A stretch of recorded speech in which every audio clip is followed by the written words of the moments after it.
All right, Learning Target 2 is all about the graphs of the sequences we've learned about, and basically I think that you already have the tools to be able to match an arithmetic and a geometric sequence to their graph, but I just want to use this this video to teach you a few vocabulary words. So first, linear versus nonlinear. Want to make sure that you understand the difference. I've noticed a little bit of confusion about what words you use to describe linear or nonlinear. So linear is just in the shape of a line or represented by a line. And a linear graph is represented by a constant rate of change. So a linear graph is what we will end up with if we are graphing an arithmetic sequence. Okay? And then just maybe let's draw a quick little sketch. An arithmetic sequence will be linear in the shape of a line. The amount of change can be added or subtracted if our line was going down every single time. The rate of change, the amount of change is constant, okay? Nonlinear would mean not arranged in a straight line, so this would be maybe something without a pattern. But when we're talking about a geometric sequence, growth or decay, like we talked about with some of our questions we did with modeling, then that's characterized by a common ratio or percent. So a ratio or percentage that it's increasing or decreasing by. So geometric growth would start getting steeper. And so it's that there's a common ratio between, but it's going to be increasing at an increasing rate. Okay, and we don't use the word slope or rate of change to represent this. There's just a common ratio or percent.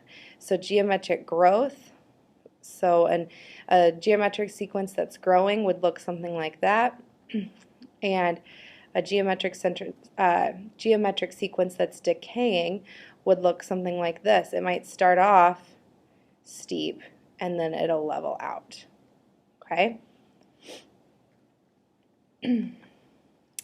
Decreasing and increasing, you guys already know these words, but I thought they were worth throwing in there just because they're important. If I'm asking you to describe what a graph looks like, these are what you might want to use. Rather than saying going up or going down, we'll use the more sophisticated language of decreasing or increasing. So decreasing, each term is less than the previous. Increasing, each term is more than the previous. Of course, as we're going, if you need more time, just pause the video to get them written down. And then lastly, a new vocabulary word you probably haven't heard of before is discrete. So a discrete graph is what we're looking at when we talk about sequences. A discrete graph is a graph that's made of distinct, non-connected points. Okay, so when we're doing a sequence, we don't have anything in between each point, no matter what kind of sequence we're looking at. We're not going to connect them. We're not going to do that. We're going to just leave it as non-connected points because each one is a separate term in our sequence. Okay, so a discrete graph is a graph made of distinct non-connected points. This is versus a continuous graph.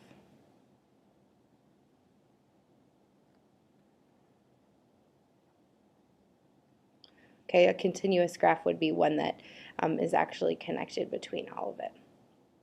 Okay, so what I asked you to do, I gave you on Friday a worksheet or an investigation worksheet, and it has 4 tables, 4 recursive formulas, and 4 graphs, and I want you to match up each formula, table, and graph. I want you to match them up. I think that's what it's called, is match them up. And then the other thing I want you to do with that is to pick one and write a paragraph using the vocab. So describe the graph, the formula, the table, how they connect, and use the vocabulary words to describe that and bring that with you on Monday.